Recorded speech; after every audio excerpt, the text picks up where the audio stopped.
Yeah. Hello and welcome to Return to the Mother online summit, where we have gathered together wisdom keepers, theologians, spiritual teachers, and inspirational speakers to share their wisdom and knowledge as we explore the concept of the divine feminine, goddess consciousness, earth awareness, and whether there is an interconnecting thread as to how women are treated or anything feminine is perceived in our world today that tends to be deeply rooted in patriarchy. My name is Frances Billinghurst, your host for and the creatrix of this event, and I'm coming to you from Kaurna country here in South Australia. As such, I'd like to acknowledge the Kaurna people as being the traditional custodians of this land, and Manina Padni. Welcome everyone. Thank you for joining me. I am delighted to welcome Phyllis Curott. Welcome, Phyllis. Thank you for being part of this event. Oh, it's an honor to be here and another delight to speak with you. It was such a pleasure last time. I'm really looking forward to our conversation today. So am I, Phyllis. And yes, it was a delight to speak to you in my last event as well. So for members of our audience who may not be familiar with her work, Phyllis Curott is an attorney, a spiritual pioneer, writer, and one of America's first public witches. Her 5 international best-selling books have been published in some 14 languages, making her one of the most widely published Wiccan authors around. An outspoken advocate in the courts and media, she handled or was consulted on many groundbreaking cases, securing the legal rights of witches, including cases in child custody, religious assembly, organization, expression, and free speech. Phyllis was named one of the gutsiest women of the year by Jane magazine and inducted into the Martin Luther King Jr. Collegium of Clergy and Scholars. Bit of a mouthful there. I was just going to say. What a title well worthy of that. Phyllis also received the 2018 Service to Humanity Award from the One Spirit Interfaith Cemetery, and she was also awarded the 2020 Person of the Year Award from Kindred Spirit. Philip was the first Wiccan trustee of the Parliament of World Religions and was elected as vice chair for the 2015 Parliament, where she created the Women's Assembly and served as the program chair for the historic 2021 Parliament. That was attended by Patrick Bartholomew of the Eastern Orthodox Church and blessed by Pope Francis. And she was also involved in the 2023 Parliament of the World's Religions that was held in Chicago. So with all of that, it's little wonder that the New York Magazine called her teaching on witchcraft the world's next big idea, and Time Magazine published her as one of America's leading thinkers. And adding to all of that, Phyllis's own YouTube channel on Wicca has had nearly 3 million views, and she continues to write, teach, lecture internationally on the embodied wisdom of Mother Earth, nature's secret magic, and why the world needs her witches. So it is a delight to have you back again, Phyllis, and your presentation today is Mother Earth and her magic of rebirth. So having said all that and bring it back into the context of this theme for this summit, where I'm wanting to sort of weave together the threads between probably the absence of the divine feminine, of Mother Earth, nature, goddess consciousness, and seeing if there is a connection. So I thought probably one of the best places to start is, as we did last time, is for the members of our audience who may not be aware of this connection, or whether there is a connection between, say, witchcraft, Mother Earth, Gaia consciousness, I thought this would be a great place to actually start our discussion, and having you to explain what exactly witchcraft is, what does it mean to be a witch, and where you see witchcraft in relation to our planet, Mother Earth. Yes, of course. So we start with what it means to be a witch, right? To say that word, to me, it's many things. So let's start with what it originally meant. We'll go start there. We'll start at the beginning. It's always a good place to start. And then we can talk about what patriarchy did to our perception, our misperception of the meaning. So originally, the word witch, W-I-T-C-H, surfaces in the 1600s, and it is a new spelling of a very old word, a 5,500-year-old word. So back then, 5,000-year-old wicca, W-I-C-C-E. And that was the feminine spelling, and Wicca, W-I-C-C-A, was the masculine. Wicca, so witch, it becomes the phonetic spelling, and was an important distortion, right? It took us all further away from who and what a witch was.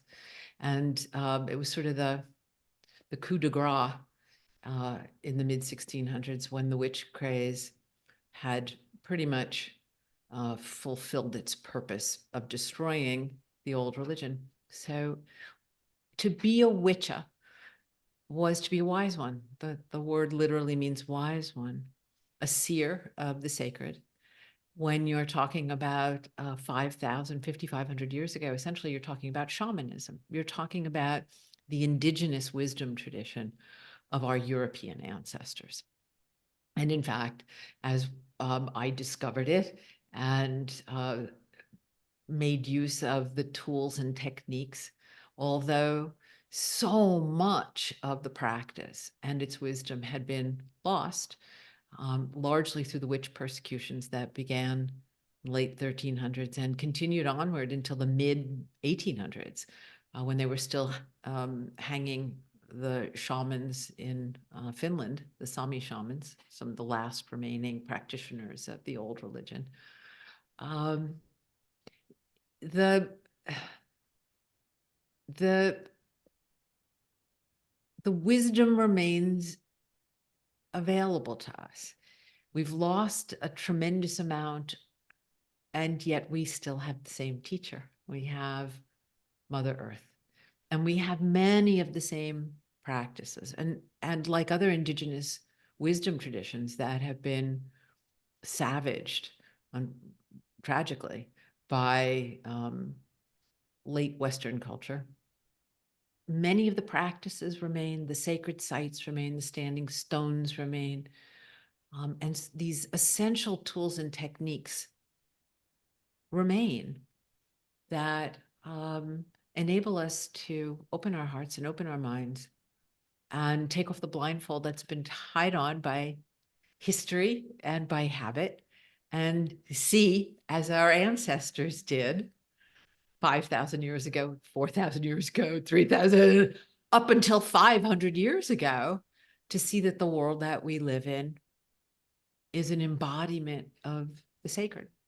And that's what it means to be a witcher. It's somebody who is paying attention and who is seeing the sacred, who has the capacity to open consciousness and enter realms of spirit and engage with spirit helpers and guides and teachers and wise ones who inhabit those multiple realms of reality to which we are normally blind, but who is also able, because we're able to make that journey into realms of spirit, we're able to return with a gift of sight to see that the world we live in embodies spirit.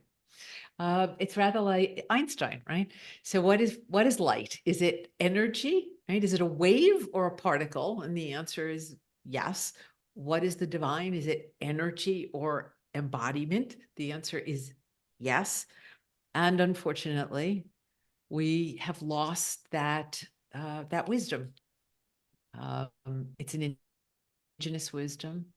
It's a wisdom that comes naturally to people who live close to the earth and who understand that the earth is their mother and their lives depend upon the earth.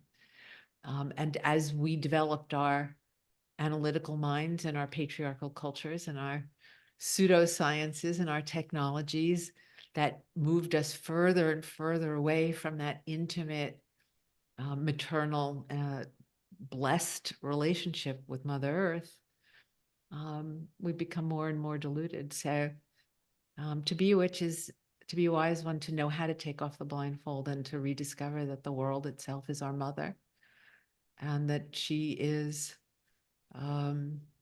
wise, wiser than we are, certainly wiser than we are. I think that's kind of a long-winded answer, forgive me. So to be a witch is to be a wise one. It is also to be a witch in modern parlance is to embrace what to me has become the ultimate feminist icon. We are, I mean, I started using that word in 1981. I went public in 1982. Goodness gracious. And I did so as a second wave feminist. And when I discovered what witchcraft really was and what the witch craze really was, this devastation of women's freedom, women's roles as spiritual leaders, women's roles as healers. They were the wise women, literally witcha, wise ones, wise women of their village. They understood the healing powers of plants. They understood the wisdom of the body. They understood women's bodies. They understood the mysteries of menstruation and of women giving birth. They were the midwives as well as the healers of their villages. They were the midwives of souls being born into this world and souls leaving for the next one, and their roles as wise ones and shamans and healers and midwives was destroyed during the witch craze that went on for almost 500 years. And during that period, women lost the right to own property. They couldn't inherit. They couldn't have their own businesses. They weren't allowed to receive an education. Wealthy women or upper middle class women had to always go out escorted. They were not allowed to leave their homes unless they were in the company of a man. They themselves were chattel. They were, bargained off in marriages to expand estates, but had no control over the wealth of those estates themselves. Some of that changed during the Crusades, which also was part of the provocation of the witch craze, was to reappropriate the land and disinherit and disappropriate the power of women that, had accumulated while the men were at war, and and now we're home. So that 500-year oppression had all kinds of legal consequences. I mean, I'm old enough to remember that a woman couldn't buy a car. She couldn't buy her own home. She couldn't get a mortgage. She couldn't get a credit card. You couldn't get divorced. I mean, for goodness sakes, right? In the 1970s, the late 1970s in America, all of that is a consequence of the witch craze and the persecution of witches, and specifically of women. The accusation of being a witch was enough to lead to torture and death, and we live with the consequences now. The witch trauma, I think, resides within most Western women and many in Africa and India and other places that were subjected to colonialization, Western colonialization. To accuse a woman of being a witch threatens her very existence, and it still does. We see it used in this culture. When a strong, intelligent, powerful woman steps forward, the first thing they do is call her a witch and paint her face green and stick a pointy hat on her head to humiliate her, basically, right? So to take possession of the word is to challenge the culture's misogyny, its fear of women, its fear of women's power, its fear of women's spirituality, And it challenges patriarchy at the roots of its terror of women and the way in which it projected those fears onto women by labeling them witches and making up all these insane stories about, witches being Satanists and all this nonsense, which has absolutely nothing to do with the craft of the wise, witchcraft, the craft of the wise, the old ways, the shamanism of our ancestors. And we're back. Yes, I said We're stronger than back. before. Yeah. Exactly. Because there's a witch in there, there's a wise one in every single woman I've met. I've just figured for the last 40 odd years, it's been my job to help liberate her and to Wow. affirm what women know instinctively and intuitively, that they are wise ones and that their bodies are sacred and holy and full of wisdom. And the world is out of balance. And, so to your question about the divine feminine, that loss began about 3,000 years ago, 4,000 years ago, right? With the shift from the old religions, the indigenous traditions of our European ancestors, towards patriarchal paganism, which it did in Rome and in warrior Greece with Athens and the Mycenaeans, and this gradual loss of the feminine, this distancing, the placing of the divine outside the world, someplace else in Olympus or, on the other side of the clouds. And then gradually the goddesses disappeared. They became spouses. And then we have the shift to patriarchal monotheism, where there's only one God and he's got a penis. And I'm sorry, but I just don't understand why he's male and has a penis if he has no place to put it. It's ridiculous. It's just explains why he's so grouchy, in the Old Testament, that he's smiting and he's smoting and he's angry all the time. Of course he is. He's not getting laid. I mean, it's ridiculous. But that's been going on for 3,000 years, right? And we have these religious institutions and these theologies that have been the property of men and the institutions of men, and they're hierarchical, and the divine is masculine, and the feminine, disappears from view. And if God is not here, this theory that that the world has been given to us, right? That it's matter, it's just inert and has no grace, no intelligence, no elan vital, no life, right? That you get where we are now, right? We've used it as a combination garbage dump and supply depot because God is elsewhere. And I mean, to me, what's happened, this terrible threat of global fascism is, I hope, it's terrible, but I think of it as the death rattle of patriarchy, that it's tightening its grip, that we've had thousands of years of a hierarchical system that rewards the most ruthless, the most psychotic, frankly, right? Well, if you look, right, who's in charge in all these fascist countries? These guys are nutty. They're out of their minds. They are. They're crazy. They're psychotic. And the first victims of fascists are always women. They'll pick out some ethnic group to make them the enemy and stir people up. But women are always the first victims in fascist states, or in patriarchal fascists. They're always patriarchal. They're always, and it's always the women that pay the price. And we are here in the United States. We've, with the overturning of Roe v. Wade, that was the most fundamental usurpation of women's control of their own bodies. And it's getting worse every day. We have more and more insane laws that restrict a woman's right to fundamental medical care that is imperiling the lives of women who are suffering from miscarriages, or children who've been raped, incest. I mean, it's madness. It is truly a death rattle. They're mad. And it's heartbreaking because they do a lot of damage. They do a lot of damage. But the feminine, what witches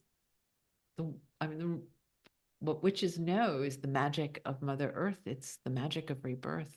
It's women's wisdom that the real energy of creation is cyclical. It's seasonal and it's cyclical, right?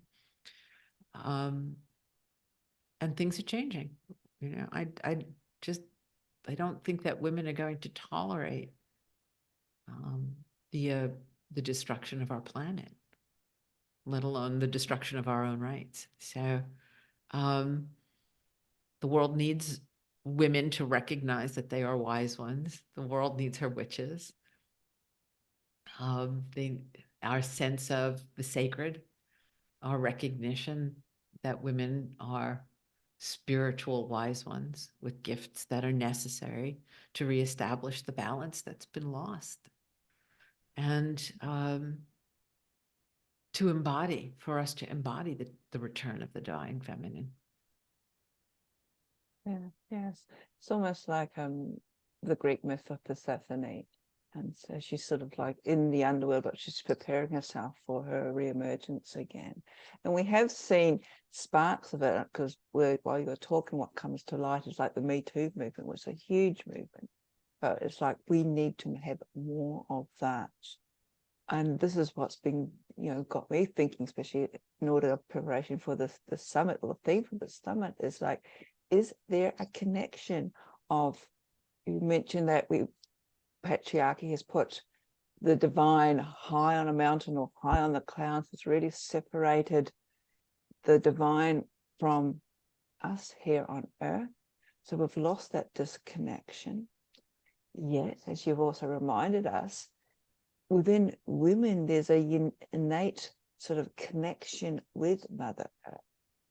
And did patriarchy know that? So this is why they've seemed to have sort of focused and really concentrated on their need to control women, because they know that if we step back into our power,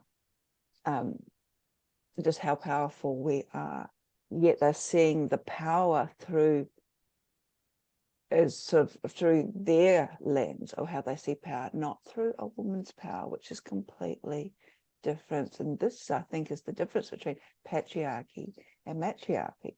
The power, how we perceive power, is completely different, because we're more connected with this physical realm, with the earth, which is life, as opposed to some, can I say, airy fairy sky god who is so disconnected from everything. Yeah. I think that was the fatal misstep in the Western world, was that moment, and of course it was born out of warrior cultures, right? All the monotheisms. In Christ is supposed to not be that, but within a few hundred years, it becomes this violent religion. And the same thing with Islam. Like within a few hundred years, it becomes incredibly violent, right? Adolescent male energy, with the lack of development of the moral capacity.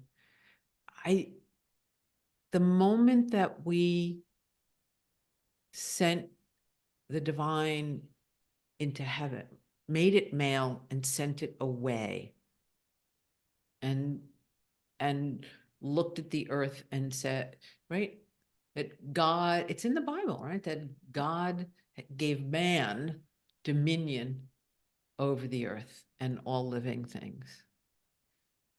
So we gave ourselves, we made God men made God in their image, and then they had God give them, control over everything, the authority to name the animals and to control it all. And always the way patriarchs treat women is the way they treat the earth, and the way they treat the earth is the way they treat women,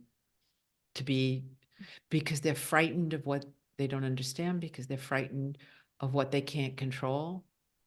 There are lots of theories about it. I don't know, you have to talk to a man to understand it, and even they don't fully understand, right? How did it happen? Why did it happen? You could sum it up with testosterone, when I on the other side of menopause, when the estrogen went away, and I looked around, I was like, oh, so this is why the world is such a mess. Men never had estrogen to begin with. Now I understand, right? You can't think straight. Your brain, brain fog. And they have testosterone, which, they think very short term. They think linear and short term. They don't think 5 steps down the road. They think, what is the immediate solution to the immediate problem that I am confronted with? And they have tremendous confidence in themselves, which comes from testosterone and aggression, and sex drive and things like that are, and body weight and aggression. I mean, we're animals, we're physical creatures, and deeply lacking in self-awareness. Women, I know, people were criticizing, oh, this is essentialist. No, it's biological truth that if we don't understand ourselves, you have to channel that energy. I think indigenous cultures have always been much more, you can't idealize them. They fight, they have battles, they, engage in cannibalism. I mean,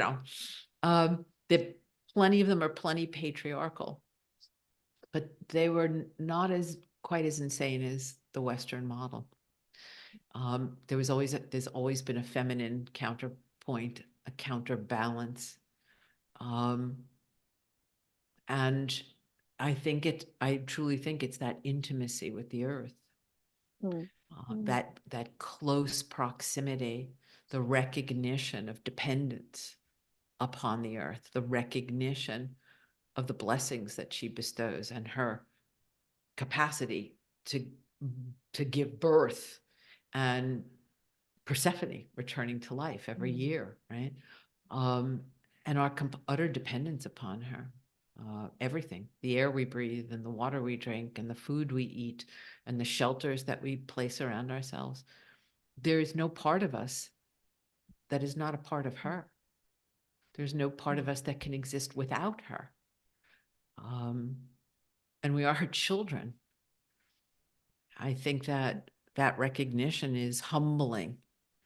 And I would say that humility tends not to be a characteristic of patriarchs. And I look at all the patriarchal religious structures, and there's a lot of stuff about love and this and that and the other thing.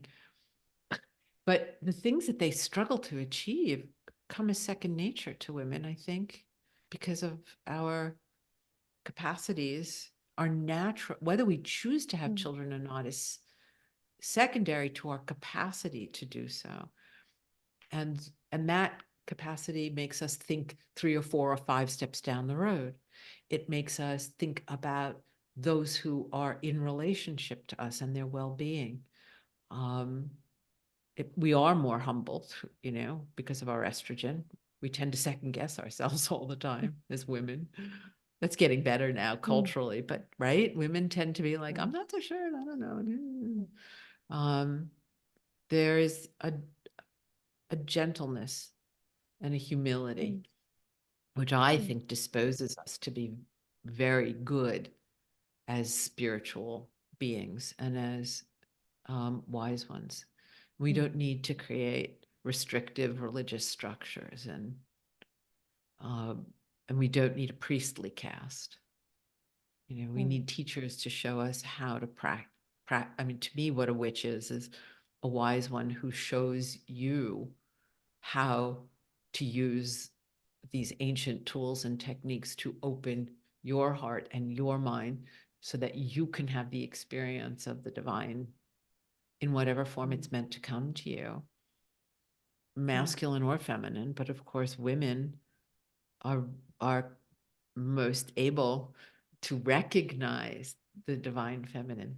And it's so important that we have that relationship, that we are able to see the sacred in ourselves by seeing the sacred embodied in feminine form, including the earth as our mother. And this is what you mentioned right at the beginning about nature's magic, or the magic of nature, is seeing. I'm just thinking about the Hermetic axiom as above, so below, as within, so without. It's like what we see within ourselves is reflected externally, but what is reflected externally, we also see within ourselves. So following on that thread about nature's magic, since you are the expert and the renowned teacher in this area, and this is right up your alley, what, for our audience members who maybe have not, you're suddenly going, what is nature's magic? Well, what is the magic of nature? I know what it is through my eyes. I can just go outside and watch the birds play and fight in my bird bath. To me, that's magic of nature. But I think you talking about it when you're talking about nature's magic on a deeper level that actually affects all of us. Yes. One of the, we were having, so I'm going to just digress for a moment and make sure you bring me back if I go off too far. We were having this conversation. We're sitting earlier today. I'm coming to the end of my time of contemplation, and I will go home up north now. I'll leave the sunny shores where I've been able to rest, and I will go north and write nature's magic.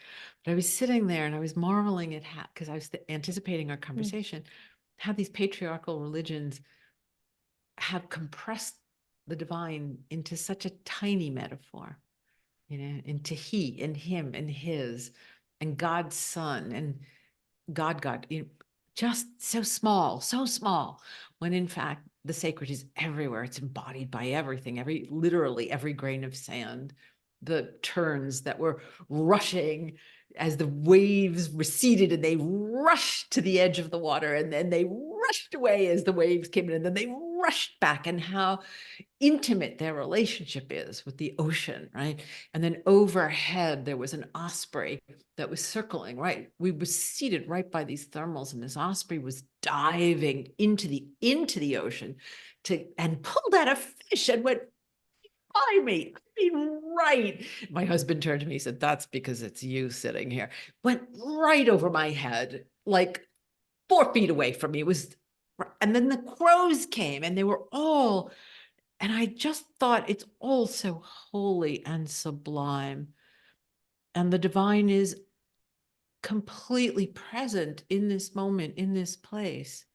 And I was privileged to be awake, right? What is a witch? It's a wise one. What makes you wise? That you're paying attention. What are the point of the practice is personal revelation, that you have the experience, not somebody else telling you what you're supposed to believe or how you're supposed to behave, but knowing that you have the capacity to be present, to be in the presence of the sacred as it reveals itself to you. And that's what nature's magic is always doing, revealing itself to us, revealing the sacred to us all the time.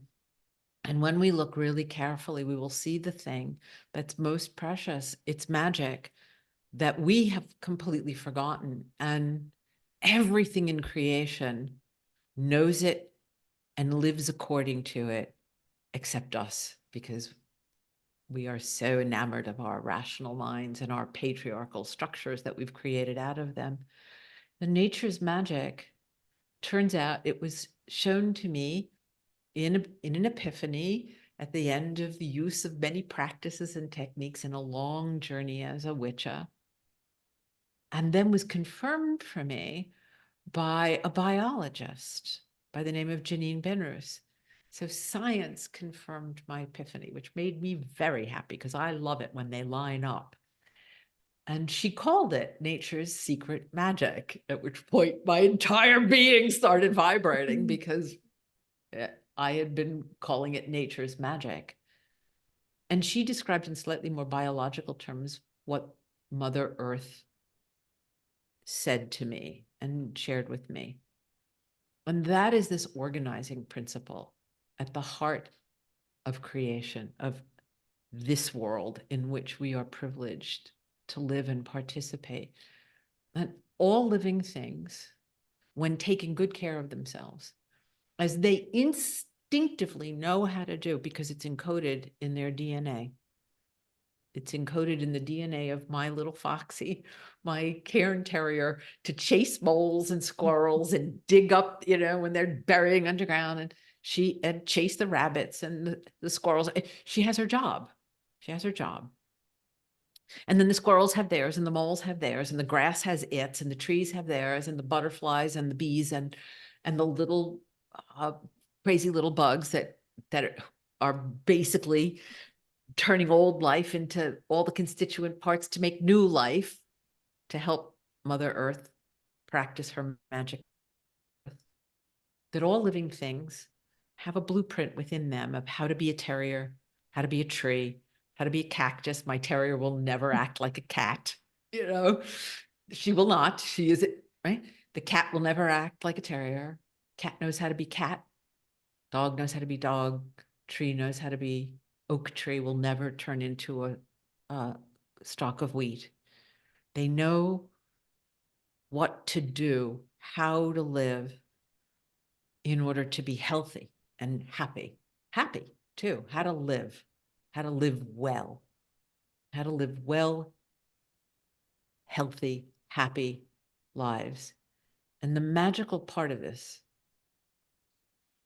the truly astonishing, profoundly sacred, holy magic, is that when they are taking good care of themselves to be healthy and happy, the net effect of their behavior is to make the place in which they live better for all life. They make the world more welcoming for all life. They create healthy air and soil and water and temperature and all of the conditions within their little ecosystem that makes the health of the ecosystem, that enables the life of all of the living things that live there.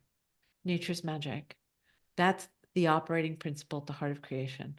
That all living things know instinctively how to behave in the ways that make them healthy and happy and make the world a better place as they do so. We're the only beings that don't do that. We have Bibles and Korans and law systems, and I'm a lawyer. We have all these things, right, that are supposed to make us behave properly. And in fact, we're miserable and, destroying the planet. And the compass is already, it's inside of us. It is innate. It is, if we could rehabilitate our instincts, right? And it is, I think, nature which will teach us how to overcome, how to heal how unnatural we've become and become natural again. But even if our consciousness, right, it's our consciousness that's it's this mistaken belief system that we have that God somewhere else in the world is just innate, inert dirt for us to use as we wish to, right? And pile up the garbage and throw it in the ocean and make plastic, and who cares what we're putting in the atmosphere, and it doesn't matter any, right? That we don't think beyond our own need and greed. We don't ask ourselves if the choices that we're making and the actions that we're taking in order to be happy, right, what we think makes us happy, right?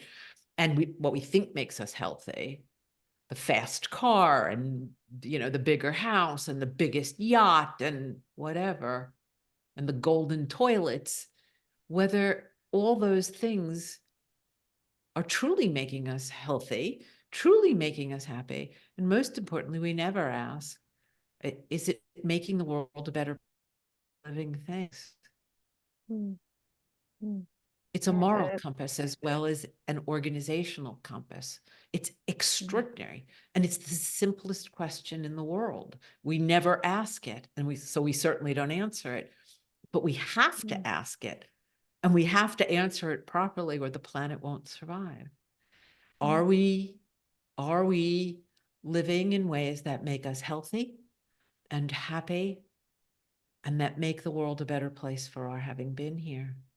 Are we contributing to the well-being of the planet that we are part of? And that's the question before us. It's the task for all witches to grapple with and to become wise in those ways. And then, as has been our practice, to help us heal so that we can live in ways that are healthy and happy and that contribute to the well-being of Mother Earth and the other creatures with whom we live and whose lives are interdependent with ours. It's I think the reason that witchcraft has become the fastest growing spirituality in America. Now, if you ask most witches if they know about nature's magic, at least until the book comes out, they won't really be able to tell you, right? But they will.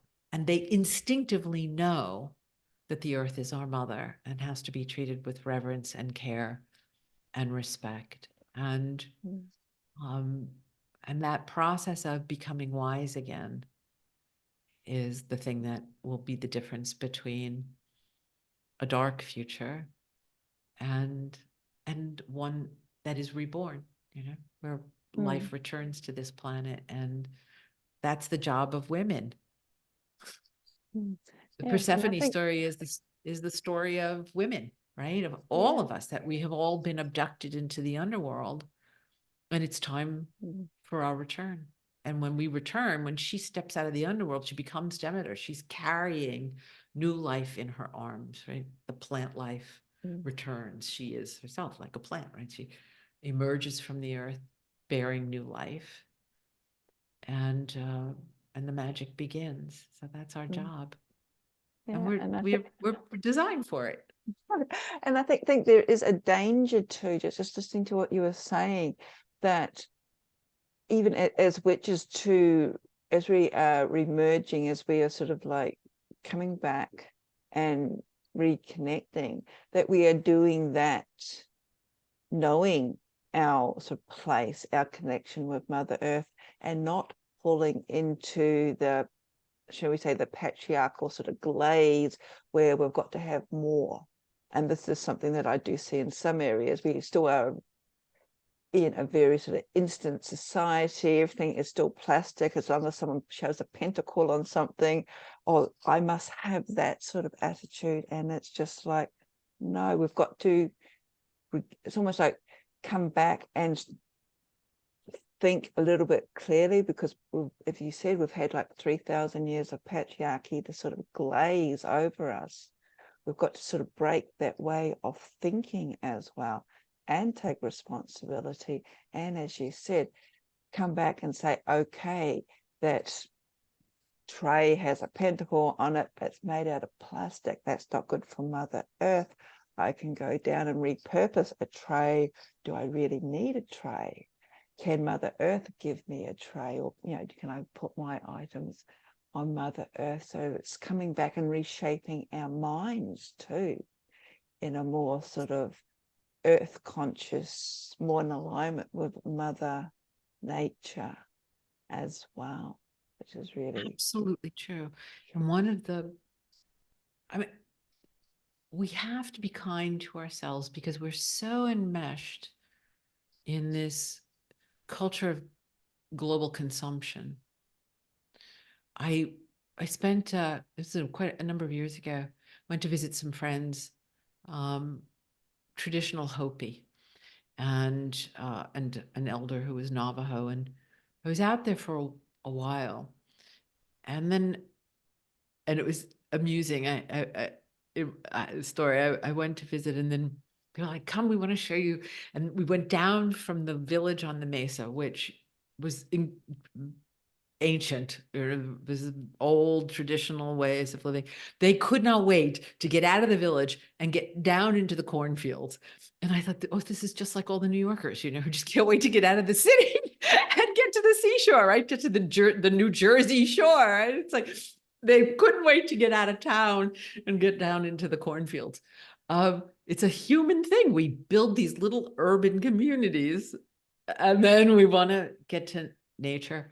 We're all struggling to find our way home. And when I came back to New York and had to fly to come home, and got off the plane and drove through Queens and back into Manhattan at that time, it was such a shock to my system to see the excess and the signage and just the excess. We don't have to get off the grid, and we don't have to, become Franciscan monks.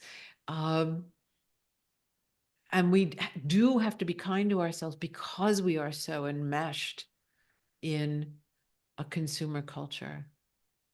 But we can pay attention and as you say,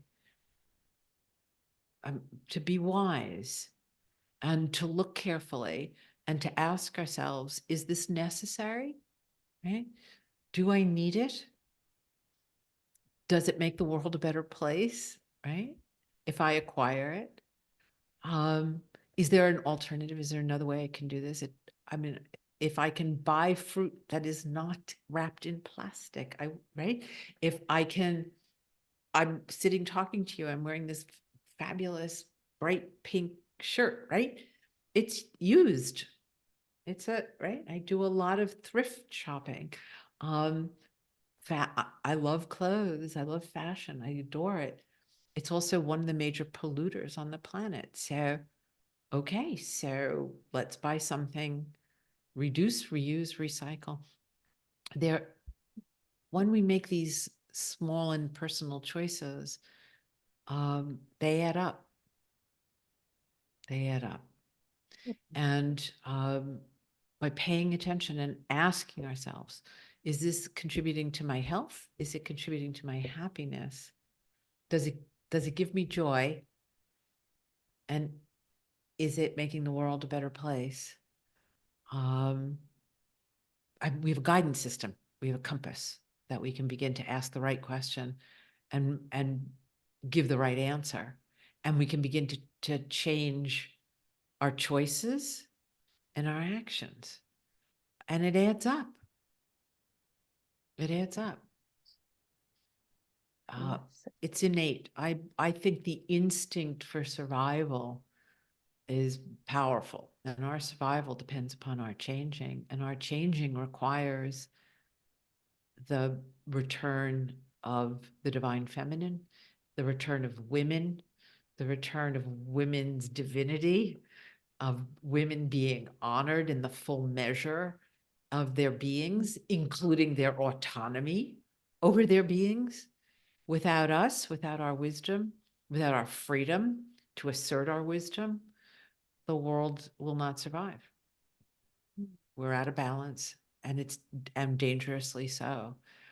But the magic of Mother Earth is the magic of rebirth. And there's a wise woman in every woman. And I think men are absolutely, no question, men are capable of it as well. They are. It's just a little harder for them. They need a little more work.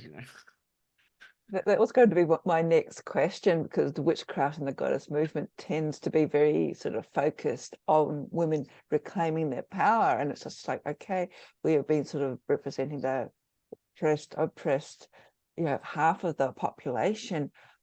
But what about men? Because not all men are in line with patriarchy. A lot of them think, well, this isn't the world they don't want to live in as well. And they see what patriarchy is doing with the women, and they are very lost as well as to where their role is. It said they've also had the 3,000 years of, we have to be the warrior. And it's just like, my understanding is like, yes, Mother Earth, the goddess, the divine feminine, needs her warrior, but her warrior, and I think it's also and Indigenous teachings.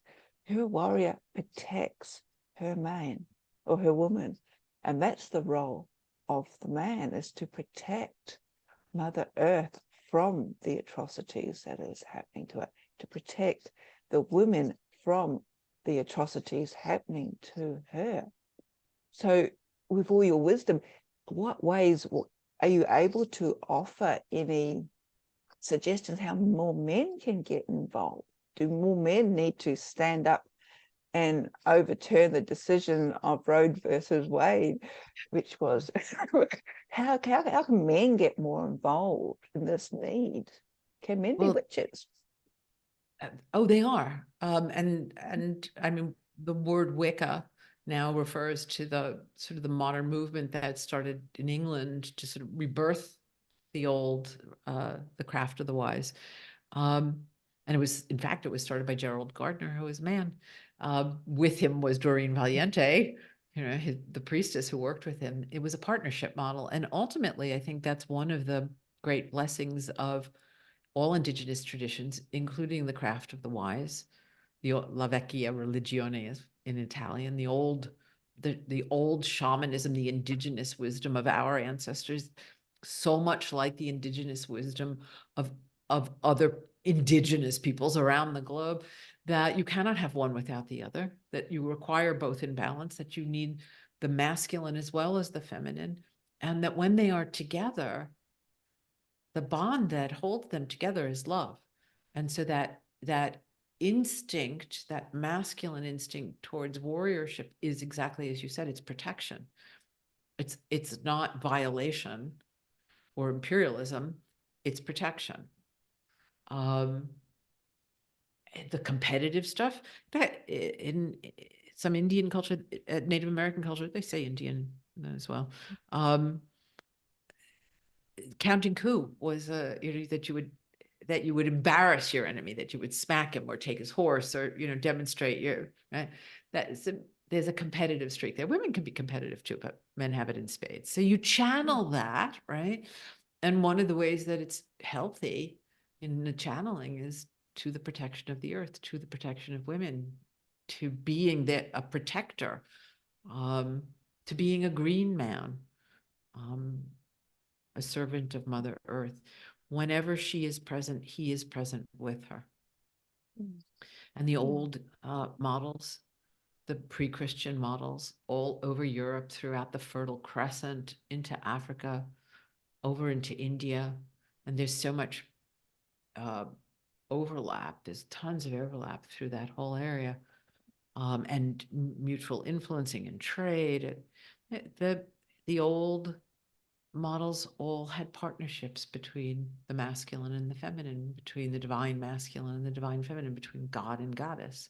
And there was also an accommodation between the two. There's always that what in America in some tribes is referred to as twin souls. Those who are neither at either end of the polarity, but in the fluid place in between. That's always had a place in Indigenous cultures. That partnership model is the way forward, that reverence and respect. And the emphasis you mentioned, I think, is useful. To my mind, I've always thought of it as there's a Taoist expression.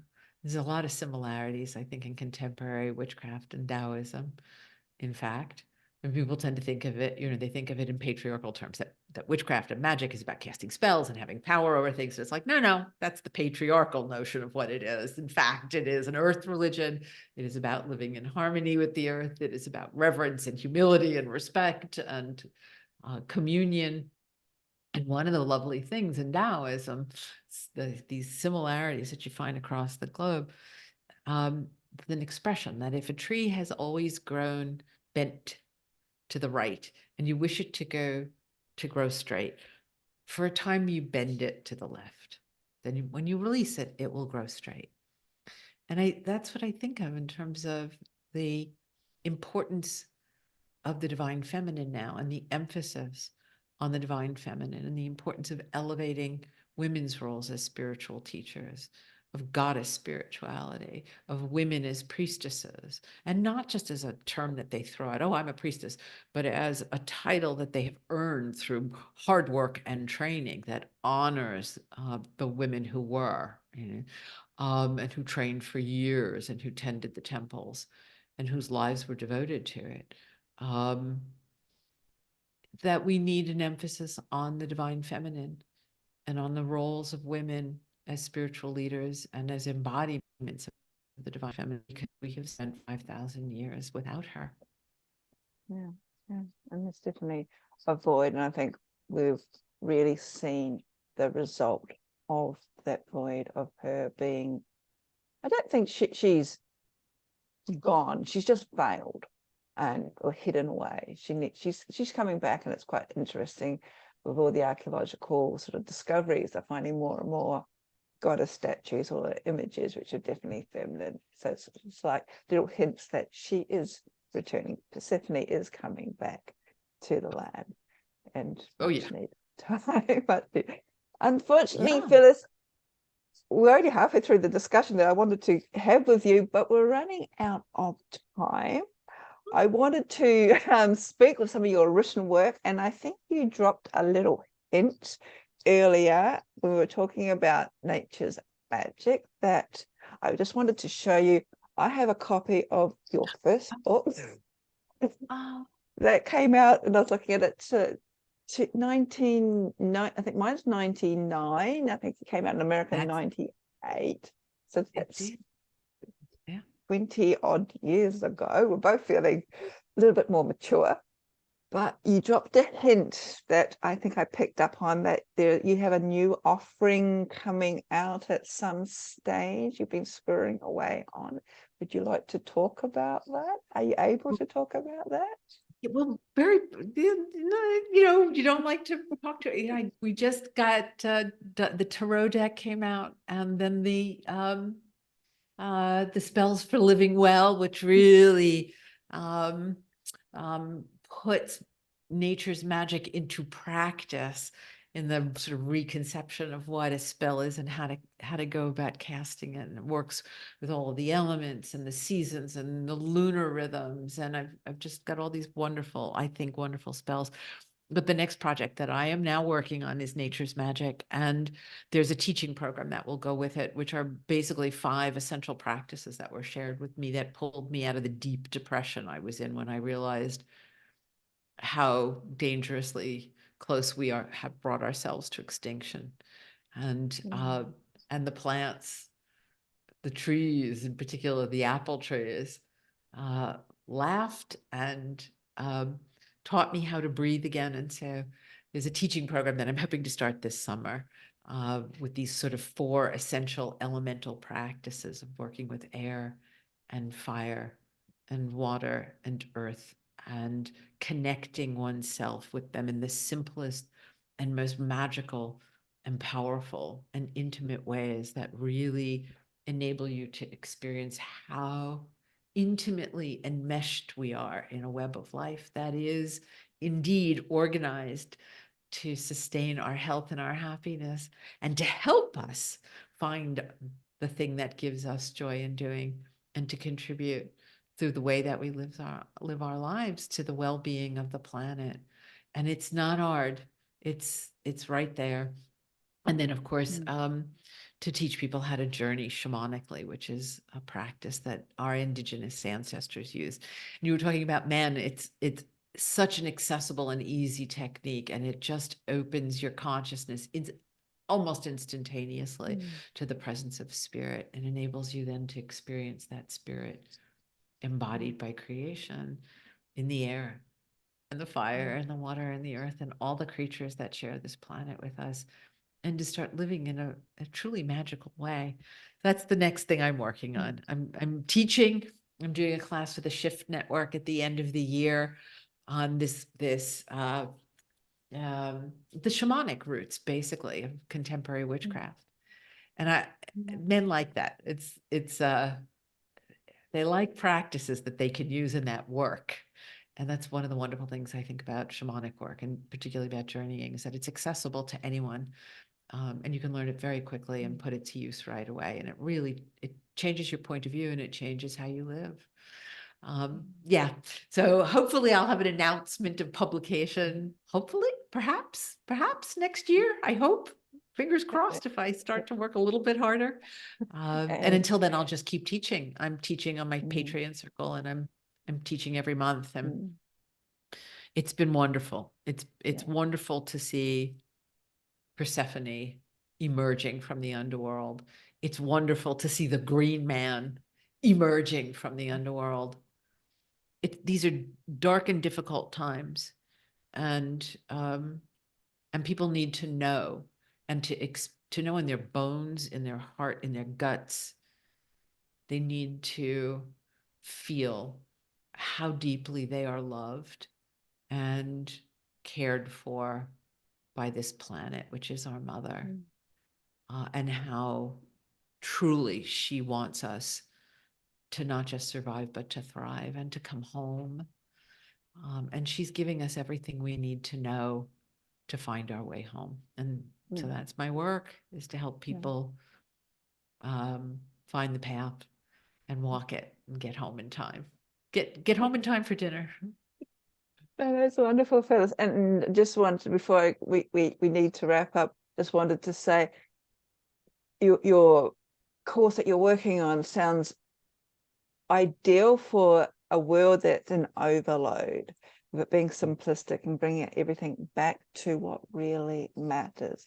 And no doubt everything will be available on your website, which I will be listing below this recording, as well as they can follow you on YouTube and all the other social media platforms that you are on. So we will be looking forward to that. So Phyllis, thank you very much for sharing your wisdom and your knowledge with us today. It has been an absolute delight, listening to you and being in your presence. So thank you very much.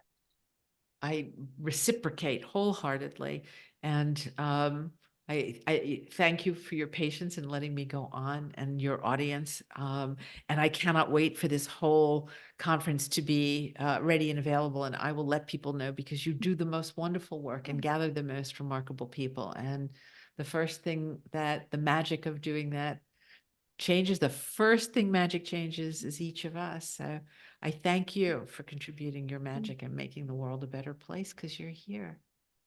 I really do. Thank you, Phyllis. Thank you very much for those kind words. So to our audience, Natalia, thank you very much for joining in on our discussion with this spiritual wise woman and Wiccan high priestess, who is Phyllis Curott. And I hope you have enjoyed listening to her as much as I have. And I look forward to seeing you again soon. Blessings.